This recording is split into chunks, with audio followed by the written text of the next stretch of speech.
గోదావరి జిల్లాకు సంబంధించినటువంటి ఎంపీడీఓ 2 లేఖలు రాసి ఆ పైన పవన్ కళ్యాణ్ని ఉద్దేశించి ఒక వీడియో చేసి ఆ తర్వాత కనిపించకుండా అదృశ్యమైతే ఆయన ఏ వైపుకి వెళ్ళారో చూసి ఆ తర్వాతన వెరిఫై చేస్తే అక్కడ చివరికి మృతదేహమే లభించింది. కుటుంబం చాలా ఆవేదన చెందినటువంటి వ్యవహారం. ఇప్పుడు ఈ ఉదంతంలో కీలక మలుపు తిరిగింది.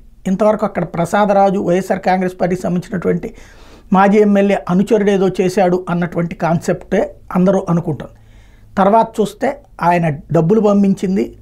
డబ్బుల లిస్టు చూస్తే రాజస్థాన్కి ఇతర 2-3-4 అకౌంట్లకి అనుమానాస్పద అకౌంట్లకు పంపించారు. అవి సైబర్ క్రైమ్స్ అన్నటువంటి విషయం తేలింది. పోలీసుల ఇన్వెస్టిగేషన్లో తాజాగా రాజస్థాన్కి చెందినటువంటి ఒక ముఠ దీని వెనకాల ఉందన్నది తేలింది. ఆయనకి నగ్న కాల్స్ చేయించి వాటిని బేస్ చేసుకుని బ్లాక్మెయిల్ చేస్తూ డబ్బులు గుంజుకునేది అన్నటువంటి విషయం తేలింది.